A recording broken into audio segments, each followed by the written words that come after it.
성경 에베소서 2장 13절 그리고 15절 16절입니다.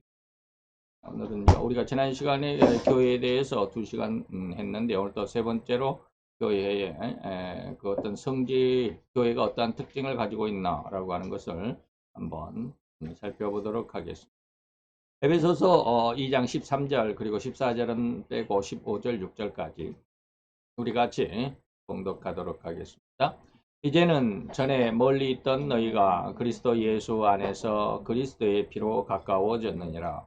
원수된 것 곧 의문에 속한 계명의 율법을 자기 육체로 폐하셨으니 이는 이 둘로 자기 안에서 한 새 사람을 지어 화평하게 하시고 또 십자가로 이 둘을 한 몸으로 하나님과 화목하게 하려 하심이라. 원수된 것을 십자가로 소멸하시고. 오늘 84번째 시간으로 오늘 교회의 특성, 특질, 성질을 퀴즈를 통해서 한번 생각을 해보도록 하겠습니다. 자, 다음 성구에서 교회란 어떤 임무를 감당하는가? 교회가 어떠한 임무가 있나? 이 말이죠. 어떠한 일을 하는가? 이런 뜻이겠어. 사도행전 2장 42절을 보니까 저희가 사도의 가르침을 받아 서로 교제하며 떡을 떼며 기도하기를 전혀 힘쓰니라 그랬고요. 오늘 본문입니다. 에베소서 2장 13절 그리고 15, 16절에는 이제는 전에 멀리 있던 너희가 그리스도 예수 안에서 그리스도의 피로 가까워졌느니라. 원수된 것 곧 의문에 속한 계명의 율법을 자기 육체로 폐하였으니 이 둘로 자기 안에서 한 새 사람을 지어 화평하게 하시고 또 십자가로 이 둘을 한 몸으로 또 하나님과 화목하게 하려 하심이라. 원수된 것을 십자가로 소멸하셨다. 이렇게 했습니다. 자, 교회 사명은 전도하는 것이다. 오늘 본문 안에서는 전체적으로 전도, 한마디로 말하면 전도죠. 또한 교회는 절대로 사도의 가르침을 기준으로 세워야 한다라고 하는 것입니다.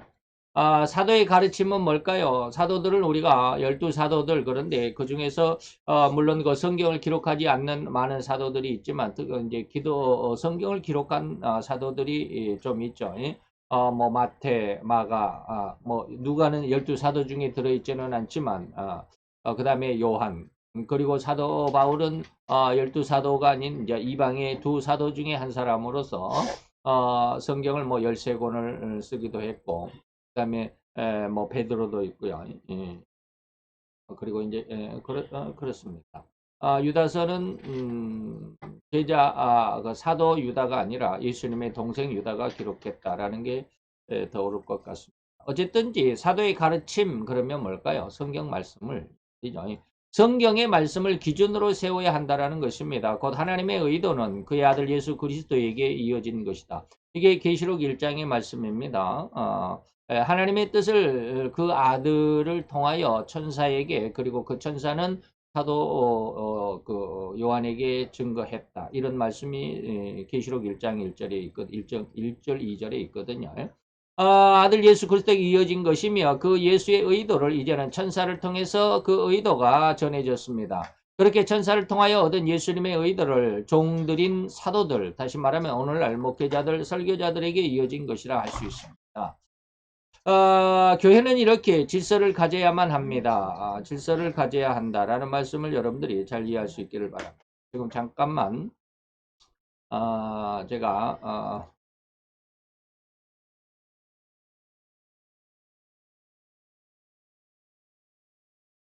계시록을 한번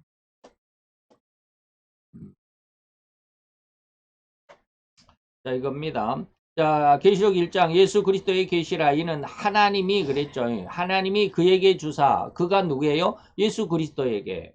예수 그리스도에게, 하나님이 예수님에게 무엇인가 하나님의 한 뜻을 주었죠. 그리고 그것이 뭐냐면 반드시 섞게 될 일을 그 종들에게 보이시려고, 예수님은 그 종들에게, 사도들에게 보이시려고 그 가운데 누구를 그 심부름꾼을 줬냐면 천사를 그랬죠.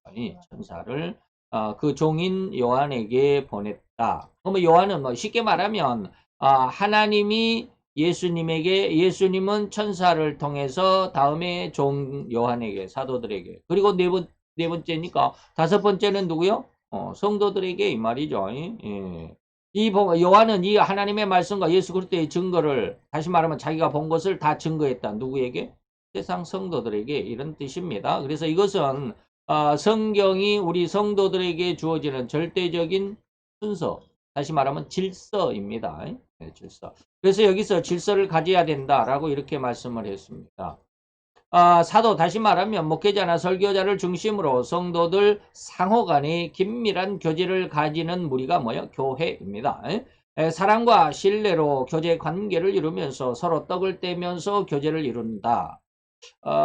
그래서 뭐 사람들은 그러죠. 믿는 사람이건 안 믿는 사람이건 사람들이 만나서 교제를 하는데 먹는 것이 아주 중요하다. 예. 먹으면서 뭔가 저 대화를 하는 게 참 쉽기도 하고 또 마음을 터놓을 수 있는 그 어떤 그 매개체가 되기도 하고 말이죠. 그러죠. 어, 그래서 떡을 떼는 모습의 영적인 의미는 우리는 다시 한번 생각하는데 우리 성도들은 뭐요? 예수 그리스도의 살과 피로 한 형제와 자매가 됐다라는 어떤 의식적인 표현 이것을 우리는 그 성찬을 의미할 수도 있습니다. 그래서 떡을 뗀다라고 하는 것은 성찬이죠. 떡은 예수님의 살이다. 뭐 그리고 포도주는 예수님의 피다. 이런 내용들 의미를 가지고 있는 바로 성찬의 의식이죠. 이러한 교제를 어찌 보면 대인 관계를 친밀하게 하는 도구라고 할 수도 있고요. 그러나 거기에 대하여 대신은 뭐예요? 하나님과의 관계는 절대로 성령님과의 교제가 확실하고 긴밀할 수 있어야만 한다라고 하는 것이죠. 더욱이 에베소서 2장의 기록에서 이러한 성도의 교제 그리고 하나님과의 교제의 시발점이 누구다? 오직 예수 그리스도의 피다라고. 이거 뭐야? 우리를 위한 대속. 십자가에서의 보혈 이것으로 말미암아 우리 성도들은 교제가 이루어진다. 세상은 뭐요? 이게 피가 예수님의 피가 없으니까 술로 교제의 어떤 중심을 가지려고 하죠. 우리는 예수 그리스도의 피로 교제의 중심을 이루고 있다라는 것입니다. 그 예수 그리스도의 대속의 피로 인해서 성도들 간의 교제와 하나님과의 영적인 교류가 활발하고 정확하게 이루어진다라고 하는 것이죠. 그래서 예수의 피가 없으면 하나님과의 교제가 정확하게 이루어질 수가 없습니다. 그래서 하나님의 사명인 전도와 그리고 전도자를 선교사를 파송 뭐 이런 전도자의 파송 사역을 감당하는 것 이것이 뭐다? 교회의 임무 역할이다라고 하는 것이죠. 다음 이제 4번의 교회의 임무에 대한 5번째 성경 구절 제시를 봅시다. 사도행전 2장 45절에 보니까 교회에 대해서 또 재산과 소유를 팔아서 각 사람의 필요를 따라 나눠준다. 사도행전 4장으로 넘어가서 32절 5절에 보니까 믿는 무리가 한 마음과 한 뜻이 되었다. 모든 물건을 서로 통용하고 제 재물을 조금이라도 제 것이라 하는 이가 하나도 없더라. 사도들이 큰 권능으로 주 예수의 부활을 증거하니 무리가 큰 은혜를 얻고 그 중에 핍절한 사람이 없었으니 이는 밭과 집 있는 자는 팔아 그 판값을 가져다가 사도들의 발 앞에 두매 저희가 각 사람의 필요를 따라 나눠 주었다 그랬죠. 디모데전서 6장 18절에 보니까 선한 일을 행하는 게 교회의 임무다. 선한 사업에 부여하라. 나눠주기를 좋아하라. 그리고 동정하는 자가 되라. 뭐 이렇게 기록이 되어 있죠. 자, 이번 질문에서 교회의 임무 사명은 뭐냐? 평등이다. 라고 하는 것이죠. 이건 뭡니까? 각 사람의 필요를 따라 나누어진다. 한 마음과 한 뜻이 되어서 모든 물건을 서로 통용한다. 그리고 밭과 집이 있는 사람은 팔아서 그 판값을 가져다가 사도들한테 주니까 사도가 각 사람의 필요를 따라 나누어 줬다. 요즘에 이렇게 한 사람은 없겠죠. 자, 이게 평등이다라는 것이죠. 그래서 공산주의가 바로 이러한 것에 착안을 해가지고 평등이다라고 하는 중심이 뭐냐면 공산체제의 중심이 평등을 주장하게 되는 것이죠. 그런데 성경이 말하는 평등과 공산주의자들이 말하는 평등은 전혀 다릅니다. 모양은 같죠. 단어는 같습니다. 그런데 내용이 전혀 다르다라는 것이죠.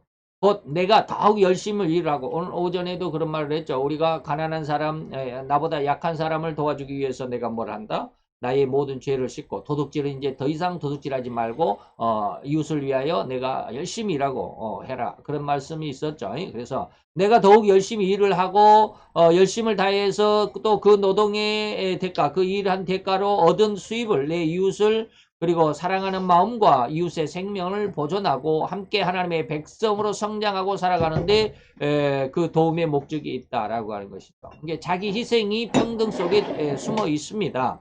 그런데 구약의 나그네들과 가난한 자들을 그런 데가 아니고 그래서 구약의 나그네들 또는 가난한 자들을 위해서 과수원을 그리고 또 밭을 가지고 있는 사람들이 배려하는 그런 어떤 마음들이 거기에 녹아 있습니다. 예, 그것이 뭐냐면 레위기서 19장 9절 10절에 보니까 너희의 땅에 곡물을 추수할 때 벨 때는 뭐예요? 추수할 때 너는 밥 모퉁이까지 다 거두지 말고 너의 떨어진 이삭도 줍지 말라. 왜? 가난한 사람들이 또 나그네들이 지나가면서 그 이삭을 주워다가 한 끼를 해서 뭐 해결할 수 있는 그런 것이 되죠.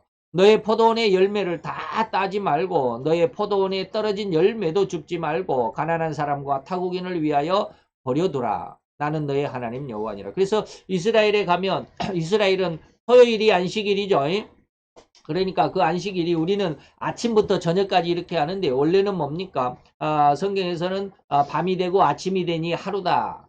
다시 말하면 밤부터 그 다음 날까지라는 것이죠. 그러니까 오늘 밤이 되면 금요일 날 저녁 7시. 예, 보통 보면 7시라 그래요. 일몰이 거의 6시에서 7시죠. 그러니까 금요일 날 저녁 7시가 되면 모든 일과가 끝납니다. 그래서 7시에 딱 문을 닫히면 그날부터 그 7시부터 이제 안식일이 시작이 되는 거예요. 그래갖고 안식일 날, 다시 말해 토요일 날 오후 7시까지. 이렇게 금요일 날 저녁 7시에서 토요일 날 저녁 7시까지가 안식일이라고 그러는데, 뭐, 저희야 뭐, 이스라엘 안 가봐서 모르지만 그 동영상을 보고 그 뭡니까? 성지순례 한 사람들의 그 동영상을 이렇게 쭉 보면 뭐라고 그러냐면, 금요일 날 저녁 7시가 되기 전에 가게들이 쫙 문을 닫죠. 근데 가게에서 이제 팔다가 남은 것들이 있잖아요. 그 남은 것들을 그 가판대 그 문을 닫고 나서 밖에다 가판대를 쫙 깔아놔요. 그리고 거기다가 다 올려놓습니다. 그러면 이제 관광객들 또 관광객들은 그 유대인들의 어떤 의식을 모르잖아요. 그러니까 금요일날 저녁에 가서도 뭐 음식을 사 먹으려고 나갔다가 금요일날 저녁 7시가 넘어버리면 다 문을 닫죠. 그러니까는 뭐 음식 파는 문을 연 가게가 없어요. 이제 그런 사람들을 위해서 음식이 남은 것들은 이렇게 쫙 널어놓은 게 아니라 거기다가 진열해 놓습니다. 그러면 이제 관광객들이나 또 가난한 사람들이나 이런 사람들이 와서 자기가 먹을 만한 것들을 다 이렇게 한 짐씩 집어서 바구니에 담아갖고 가더라고요. 예, 뭐 욕심껏 막 이것저것 다 담아 갖고 가는 것이 아니라 자기가 먹을 만큼만 이렇게 좀 담아 가더라고요. 바로 이것이 뭐예요? 이런 거예요.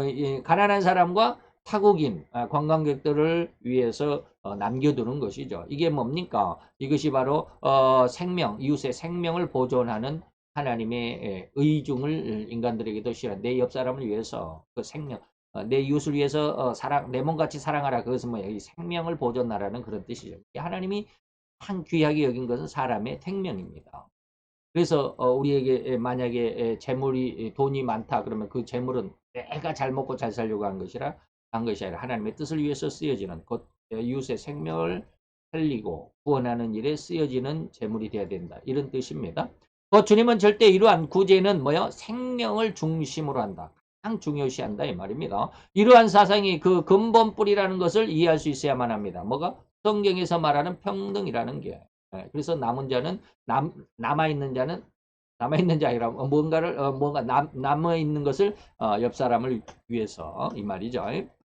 그러나 공산주의자들의 주장의 근간은 성경의 이러한 평등 사상을 따른다고 말은 따른다고는 하지만 무조건 부자들을 부르주아다. 부르주아는 뭐예요? 지배계층이다라는 뜻이에요. 부르주아 계층으로 분류를 하고 저들이 저렇게 부자가 된 것은 부의 축적은 노동자인 프로레타리아, 노동자들 프로레타리아 이게 뭐 이제 러시아 용어인 것 같아요. 왜 그러냐면 사회주의가 러시아 레닌에 의해서 맨 처음 시발점이 됐죠. 시작이 됐습니다. 그래서 러시아가 옛날에는 왕이 다스리는 왕정 국가였는데 레닌이라고 하는 사람이 레닌의 혁명을 그걸 무슨 혁명이라 그러는데 레닌 혁명을 일으켜 가지고 이제 프로레타리아 노동자 농민 계급들의 어떤 그 해방 평등이라고 그러면서 드디어 왕을 쫓아버리고 이제 사회주의 국가를 세우죠. 이게 레닌입니다. 그래서 노동자인 프로레타리아의 계층을 착취했다라는 것으로 이해를 하는 거예요. 그러니까 그들의 사상은 뭐요? 저 부자들은 대기업이나 재벌들은 왜 그렇게 돈이 많냐? 노동력을 착취해 가지고 자기들만 부자가 됐다. 이렇게 하는 거예요. 이러한 거 선전을 하게 되는 거죠. 그러니까 노동자들은 정말 그러네. 내가 뼈 빠지게 일해 가지고 그런데 그 뼈 빠지게 일해 가지고 자기가 월급이 너무 작다라고만 생각을 하는 거예요. 실제적으로는 그렇지는 않은데. 예. 그러죠. 차후지간 그래. 그렇게 노동자들의 어떤 노동력을 착취함으로 그렇게 해서 자기의 부요를 쌓았다. 그들이 바로 부르주아다. 그래서 저들은 타도의 대상이다. 그래서 각 나라에서 그래서 이제 사회주의 국가나 공산주의 국가에서는 큰 기업들이 없어요. 왜? 그렇게 했다가는 나라에 다 뺏기잖아요. 다 뺏겨요. 그래서 일설에서는 우리나라 삼성이 지금 굉장히 그 지금 뭘 어쩌고 막 이렇게 감사를 받고 막 그러는 거 아주 그냥 이재용 회장이 아주 죽을 맛인데 왜 그러냐면 모르겠어요. 저는 잘 모르는데 일선에서는 그래요. 북한에다가 뭘 좀 이렇게 제공을 해달라 그랬는데 안 해줬다나 봐요. 그래가지고 아주 그냥 탈탈 털리는 그런 기분이다. 이런다고 그래요. 그래 부르주아 너희들은 쉽게 말하면 부르주아다 이 말이에요. 그래서 노동자들을 착취하여 너희들이 부를 얻었지 않느냐. 그러니까 그것을 뺏어내려고 하는 것입니다. 가장 가장 요즘에 나타나는 아주 최고의 표본이 뭔 줄 아세요? 중국의 알리바바입니다. 알리바바가 누구 거예요? 지금은 중국 공산당 거예요. 예전에는 누구 거였을까요? 그 마윈이라고 하는 아주 그 빼짝 마른 사람이 있었죠. 빼짝 마른 거는 아닌데 마윈이라고 하는 거 아주 뭐 잘생기지는 않았고 조금 이렇게 마른 사람이 무슨 그 마인드를 가졌는지 아주 세계적인 그런 그 유통망 그 회사를 차려가지고 어마어마한 부자죠. 근데 중국 공산당에서 압력을 넣어가지고 작년엔가 그 사퇴했잖아요. 퇴임을 하고 말았습니다. 그리고 나서 그 알리바바가 누구 것이 됐어요? 중국 공산당 것이 돼버렸어요. 이게 중국 공산당이 뺏어버린 거예요. 시진핑이가 뺏은 거예요. 그랬더니 이번에 미국에서 어떻게 해요? 알리바바를 내가 거치기 세무조사를 하겠다. 지금 그러잖아요. 뉴스에 지금 그렇게 나오잖아요. 바로 이런 내용들이에요. 그래서 그 공산 체제에서는 부르주아를 절대 악으로 규정합니다. 그래서 그들의 재산을 빼앗아서 가난한 자들에게 나눠줌으로 평등을 이루어야 한다는 것이죠. 그래서 오늘날 대기업의 비리를 척결한다는 미명으로 기업을 빼앗는 이러한 모습. 그래서 중국의 알라딘의 마인 회장이 가장 큰 대표적인 그러한 그 예가 될 수도 있죠. 우리나라의 삼성 흔들기도 그 지류일 수도 있다. 그러죠. 곧 공산 사상의 평등은 인권을 말살하는 평등이죠. 인권을 이야기해요. 다 잘 살자, 잘 살자 그러니까 아무것도 모르는 그냥 일반인들, 법에 대해서 모르고 세상 어떤 물정에 잘 모르고 이런 사람들은 정말 그냥 그게 다 좋은 줄 알아요. 그래서 저도 전라도 출신이지만 예전까지는 몇 달 전까 한 6개월 전까지만 해도 저도 적극 민주당 후원자였습니다. 그런데 한순간 이 사상사를 한번 한 강의 두 강의를 듣고 나서 아주 확 바뀌었어요. 이게 공산 사상이 이렇구나라고 하는 것을 알게 됐어요. 그래가지고 지금은 내 고향에 있는 우리 친구들, 내 고향 사람들이 너무나 안타까워요. 조금 다르잖아요. 그래서 나도 예전에는 6개월 전까지만 6개월이 아니면 뭐 한 1년은 안 됐겠지만 뭐 차후자 한 1년 좀 전까지만 해도 무조건 그 민주당 편이었습니다. 그럴 때 나 자신을 가만히 생각해 보면 내가 무엇을 알아서 민주당 편이었을까? 아니에요. 그냥 내 고향에서 김대중 대통령이 출신이 거기고 목포 출신이고 해서 그냥 무조건 쉽게 말하면 동향이죠, 동향. 동양 출신을 밀어붙이는 거죠. 그래서 이제 지역 감정이 나오는 거죠. 그래서 경상도, 전라도 이런 지역 감정이 나오게 되는 거죠. 그때부터 그렇게 계속 후원을 하고 이제 뭐 쉽게 말하면 선거에서 투표를 해도 표를 그쪽으로 주고 그랬는데 한 6개월 이상 전에 한 1년이 안 됐을 거예요. 얼마나 됐는지 정확히도 모르겠지만 그때 인간의 어떤 사상사를 두 강의를 듣고 확 느꼈어요. 그때 그러니까 목사로서 지금 한 30년이 넘었지만 30년 동안 내가 목회를 하고 잘하고 있다라고 생각했지만 쉽게 말하면 이 사상이 정확한 하나님의 어떤 그 근본적인 사상이 없었던 것이잖아요. 다시 말하면 인간의 어떤 모습을 바로 숨기고 있었던 모습이죠. 근데 이제 그런 어떤 인간의 사상을 알게 되고 인간의 사상의 흐름이 어떻게 되고 세상이 어떤 모습으로 흘러가고 어떠한 그 시대 조류, 사상의 조류가 어떻게 흘러간다라고 하는 것을 알게 됐을 때 아주 크게 충격을 받은 적이 있어요. 그래서 이제 공산 사상이 어떠한 것이다라는 것을 알게 되죠. 그러다 보니까 지금 이 정부가 어떤 모습으로 지금 정책을 추진해 나가고 거기에서는 어떤 것이 맹점이고 이런 것들을 좀 알게 되니까 요즘에는 이제 적극 이제 반대하는 그런 어떤 쪽이죠. 어쨌든지 저들은 평등이라고는 말하지만 인권을 말살하는 평등이다. 인권을 왜 말살할까요? 우리가 잘 살자. 우리 민족끼리 지금 그러잖아요. 북한이 내세우는 가장 큰 주제가 뭐요? 우리 민족끼리라는 거. 예, 그 사이트 이름도 그러잖아요. 우리 민족끼리. 근데 민족주의를 쉽게 말하면 민족이란 말을 그냥 확 좁혀서 협의적으로 아주 쫙 좁히면 뭐가 되는 줄 아세요? 우리 인간 사회가 돼요. 나는 나 혼자 모든 것을 다 이루면서 혼자 살 수 있을까요? 나 혼자? 나 혼자 못 살아요. 왜? 나 혼자 살려면 내가 밥도 해야 되고 밥을 하려면 또 쌀을 할 때 내가 또 모를 심어서 쌀을 내가 추수도 해야 되고 그것을 탈곡을 해야 되고 그것을 가지고 내가 밥을 해야 되죠. 그렇게 모든 것을 내가 옷을 입는다 할지라도 내가 직접 옷을 해 입으려면 뭐요?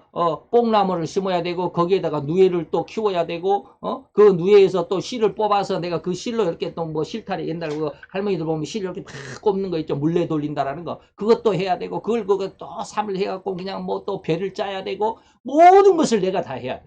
그럼 나 혼자 그렇게 못 산다. 쉽게 말하면 못 산다 이 말이에요. 그러면 어떻게 살아야 돼? 옆 사람하고 같이 협업을 해야 돼. 어떤 사람은 뽕나무를 키우는 사람, 어떤 사람은 누에고치를 키우는 사람, 어떤 사람은 그것을 물레 실을 뽑는 사람, 어떤 사람은 그것을 배를 짜는 사람. 그렇게 해가지고 어떤 사람은 그 배를 가지고 옷감이죠. 그 배를 가지고 가가지고 어떤 사람은 옷을 만들고 어떤 사람은 그 만든 옷을 또 팔고 뭐 이런 어떤 모든 것이 협업이 돼야 되고 근데 옆 사람과 이렇게 뭐가 있어야 돼? 조화를 이루어야 내가 살아가는 거잖아요. 쉽게 말하면 나와 내 옆 사람이 한꺼번에 공동으로 살아갈 수 있어야 됩니다. 나 혼자는 못 산다 이 말이에요. 근데 우리 민족끼리라는 것 하나로 크게 보면 우리는 뭐요? 우리 민족끼리만 잘 살지 다른 민족은 소용없어. 다 내 뿌리쯤 나 혼자 잘 살겠다는 거잖아요. 제가 왜 이런 말을 하느냐 하면 지금 민족주의라는 말이 우리나라에서 상당히 지금 뿌리를 내리고 있습니다. 이 민족이라는 것이 우리만 잘 살면 되지 뭐 일본 필요 없어 미국 필요 없어 그러면서 뭐 중국은 가까이 하고 북한에 뭐 김정은이 가까이 하고 뭐 이런 뭐 북한에는 뭐 김정은이가 우리 민족이니까 뭐 이렇게 하는데 우리 혼자로는 못 산다라는 거예요. 제가 지금 아주 우리 민족이라는 말을 그냥 협의적으로 꽉 줄여서 나 개인적으로 생각하면이라는 말로 여러분들에게 말씀을 드렸는데 우리나라 혼자 잘 살 수 있는 게 아니에요. 옆에 나라들과 이렇게 협동을 해야 된다 이 말이에요. 무슨 말인지 이해를 해줬으면 좋겠어요. 그런데 공산 사상은 그러한 인권, 다시 말하면 협업이라고 하는 것을 말살하는 거예요. 이걸 저는 이제 인권을 말살하는 평등이다라고 이렇게 표현을 했는데 성경의 평등 사상은 결코 인권을 중시합니다.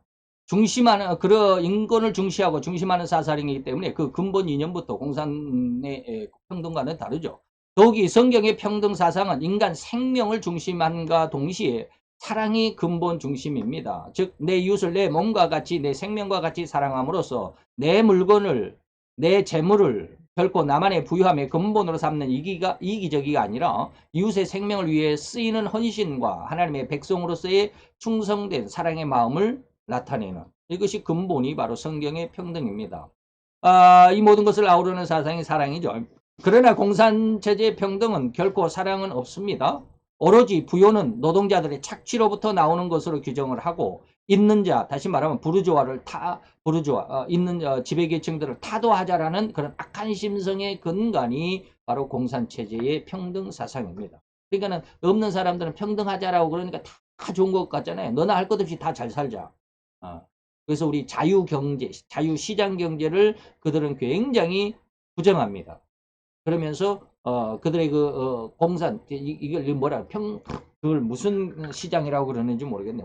우리는 자유시장 경제라고 그러잖아요. 내가 열심히 만들어 가지고 그러니까 여러분들이 프로에서 무슨 뭐 서민 갑부인가 뭐 그런 프로 있어요. 저는 그 몇 개 안 봤지만 그 서민 갑부라는 그러한 프로그램에 나오는 그 사람들은 굉장히 열심히 일을 하잖아요. 이른 새벽부터 다른 사람보다 더 열심히 연구를 하고 뭐 어묵을 하나 만들더라도 거기에 무슨 재료를 넣어야 되고 또 어떻게 또 어떤 뭐 자기 나름대로 어떤 노하우를 가지고 그렇게 하니까 뭐 갑부가 될 만큼 그런 프로에도 나오잖아요. 그런데 공산체제에서는 그걸 인정을 안 합니다. 네가 부자가 된 것은 다른 사람을 속여서 네가 착취하는 거야 라고 하는 것이죠. 그러니까 그 사람들의 부여를 뺏어서 없는 사람, 놀고 가난하고 가난하고 게으르고 이런 사람들 위해서 써라. 그러니까 가난하고 게으른 사람들, 쉽게 말하면 대다수의 노동자 농민들은 그걸 좋아하잖아요. 그러니까 정신없이 쫓아가는 거죠. 그래서 레닌이 그 어마어마하게 큰 러시아 땅을 정복시키는 그러한 일을 하게 되는 거죠. 모르는 사람들은 그냥 따라가게 되죠. 그래서 성경과는 이러한 것은 질적으로 다르다라는 것을 우리가 이해할 수 있어야 됩니다. 또 교회의 또 다른 임무가 뭡니까? 전도입니다. 그런데 오늘 질문된 구절에서 이 전도의 중심을 무엇으로 의미하고 있느냐 하면 예수 그리스도의 부활을 중심으로 해서 전도가 이루어져야 된다. 부활의 의미는 죽음이 내재되어야 되죠. 전제되어야 됩니다. 죽어야 부활이 있는 것이, 안 죽으면 부활이 없어요. 즉 우리의 죄성으로 인한 죄는 죽어야 된다라고 하는 것이죠. 그리고 다시금 하나님을 향한 의의 생명이 다시 살아나는, 부활하는 이것이 의미가 있어야 됩니다. 더욱이 이 부활은 영원한 멸망의 지옥으로부터 영원한 생명인 천국으로의 새로운 탄생을 의미하는 것이기도 하죠. 개인적이기도, 개인 내 생명의 모습이기도 하지만 영원한 생명까지 의미한다 이 말입니다. 바로 교회의 임무, 다시 말하면 사명은 이러한 영원한 죽음의 길에서 헤매이는 인생들을 구원하여 영원한 생명으로 인도하는 역할이 바로 교회의 사명입니다. 4번 했고 5번에 교회가 그러면 어떠한 목적, 어떠한 곳으로 지향을 해 나갈까? 목적이 뭐고 사명이 뭐냐 이 말이죠. 에베소서 4장 1절 6절까지 보면 그러므로 주 안에서 같이 내가 너희를 권하노니 너희가 부르심을 입은 부름에 합당하게 행하라. 모든 겸손과 온유로 하고 오래 참음으로 사랑 가운데 서로 용납해라. 평안에 매는 줄로 성령의 하나가 되게 하신 것을 힘써 지켜라. 몸이 하나고 성령이 하나니 이와 같이 너희가 부르심의 한 소망 안에서 부르심을 입었던 것을 기억해라 이 말이죠. 주도 하나고 믿음도 하나고 세례도 하나고 하나님도 하나이기 때문에 만유의 아버지시다. 만유에 계시고 만유에 통일하시고 만유 가운데 계심을 알라. 이런 뜻이죠. 교회가 지향해야 하는 사명은 뭡니까? 구원을 굳게 붙잡아 빼앗기지 않게 하는 것이다. 성경에서도 그러죠. 천사를 숭배하고 일부러 겸손함을 가장하는 자들에게 너희의 구원을 빼앗기지 않도록 해라. 라는 그런 말씀도 있습니다. 이 의미를 다른 면에서 들여다본다고 한다면 아마도 교회는 결코 음부의 권세에 굴복하지 않는다라고 하는 것입니다. 그래서 예수님이 세상에 오셔서 자기 목숨을 십자가에 내주고 피를 흘린 가장 큰 목적이 뭘까? 교회를 세우는 일입니다. 그래서 내가 베드로 반석 위에 내가 내 교회를 세운다. 이것을 음부의 권세가 이기지 못한다라고 하는 것이죠. 그런데 이러한 성경의 어떤 중심, 그러니까 성경의 중심을 모르면 이 교회를 떠나가게 되죠. 그걸 우리는 무교회주의라고 그럽니다. 뭐 우리나라의 예전 누굽니까? 기장측의 목사님, 그분도, 그분은 백시가 아니고, 누구 있었습니다. 문땡환 목사님 있었습니다. 이런 목사님들, 그분들은 물론 무교회주의는 아닌데, 저쪽 편이죠. 그런 말을 해야 되는지 모르겠지만, 어쨌든지 그렇습니다. 그런데, 이러한 교회, 성경의 정확한 어떤 진리의 기준이 없으면 교회를 떠나가게 돼요. 지금 마지막 시대는 물론 교회가, 저도 늘 이야기하잖아요. 가짜 교회는 엄청나게 흥왕하고 부흥해 갈 것이다. 그러나 진짜 교회는 많이 문을 닫게 될 것이다. 그러다 보니까 앞으로는 교회 시대가 끝났다라고 말하는 목사님들이 있는데 그러면 안 됩니다. 교회, 성경의 정확한 어떤 뜻을 모르니 기준이 없으니까 그런 말을 해요. 그저 세상의 어떤 세태의 흐름에 따라서 그런 말을 하는데 그렇지 않습니다. 예수님이 왜 죽었는데? 교회를 세우려고 죽은 거 아니에요. 근데 그 예수님, 앞으로 교회 시대가 끝났다라고 해버리면 예수님의 죽음에 대해서 완전히 반대하는 그런 입장이 되잖아요. 우리는 그러니까 그렇게 해서는 안 됩니다. 그래서 어쨌든지 교회는 예수님이 재림할 때까지 교회는 분명히 살아있습니다. 그런 것을 우리가 이해할 수 있어야 돼요. 그래서 마태 16장 18절 방금 그 말입니다. 또 내가 내게 이르노니 너는 베드로라. 내가 이 반석 베드로라는 말이 그 페트라 그랬죠. 우리 두 아들은 거기 갔다 왔다고 그러던데 그 페트라라고 하는 그 어째 저 사막 골짜기 뭐 골짜기 속에 들어가서 그 바위에다가 교회 같이 이렇게 큰 성전을 지어놓는 페트라라고 그러죠. 그게 뭐예요? 반석이라는 뜻이죠. 베드로라는 뜻입니다. 우리말로 하니까 베드로 그러지. 오늘은 페트라 그런다 그러죠. 반석 위에 내 교회를, 내 모수 교회를, 내 교회를 세운다. 그러니 그 교회는 음부의 권세가 이기지 못할 것이다. 물론 마지막 아까 말하는 것을 잘 이해해야 됩니다. 마지막 시대에는 가짜 교회는 흥왕하게 될 것이다. 엄청난 부흥을 이룰 것입니다. 그러나 진짜 예수의 복음을 가진 교회는 많이 쭈그러들 것이다. 그러지만 뭔다? 음부의 권세가 그 교회를 이기지 못한다. 그렇게 교회가 뭐 지하로 숨는다라고 표현을 하건 뭐 거의 없어지고 한다 하건 어쨌든지 그렇지만 하나님께서 예수님께서 생명을 내어 주시면서 피를 흘려서 세우신 그 교회는 뭐요? 음부의 권세가 결코 이기지 못한다.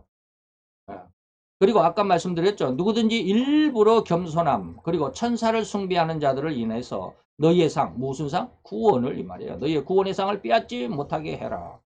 저들은 뭐요? 그 본 것을 의지하고 그 육체의 마음을 쫓아가기 때문에 헛되이 과장하고 머리를 붙들지 아니하는 머리는 누구? 예수 그리스도를 붙들지 아니하니까 그 시대가 끝났다. 뭐 일부러 그 아름다운 모습들을 일부러 가장하고 나타나죠. 그리고 천사를 숭배하는 예수가 천사라고 하는 사람들도 많아요. 그들은 정확한 하나님의 진리의 말씀, 곧 머리를 붙들지 예수 그리스도를 붙들지 않고 온 몸이 머리로 말미암아 마디와 힘줄과 공급함을 얻고 연합하여 하나님이 자라게 하심으로 자라는데 이것을 잘 모르는 자들이다. 이렇게 하는 것이죠. 또한 이 구원의 은혜를 빼앗기지 않으려면 성도들 간의 교제가 긴밀해야 한다는 의미이기도 합니다. 요한 1서 4장 12절에 보니까 뭐 아무 때나 하나님 본 사람이 없을 때만 우리가 서로 사랑해라. 서로 사랑하면 하나님이 우리 안에 거하시고 그 사랑이 우리 안에 온전히 이룬다라고 그랬죠. 곧 부르심을 입어 구원함에 이른 성도들은 그 부르심에 합당한 자로서의 그 언행, 성도다운 언행과 인격을 드러내는 삶이어야 한다는 것입니다. 이는 겸손과 온유, 그리고 오래 참음과 용서, 그리고 성도 간의 하나 되는 역사를 이루는 삶이어야 한다는 것입니다. 곧 예수님은 서로 반목이죠. 반복이 아니라 반목.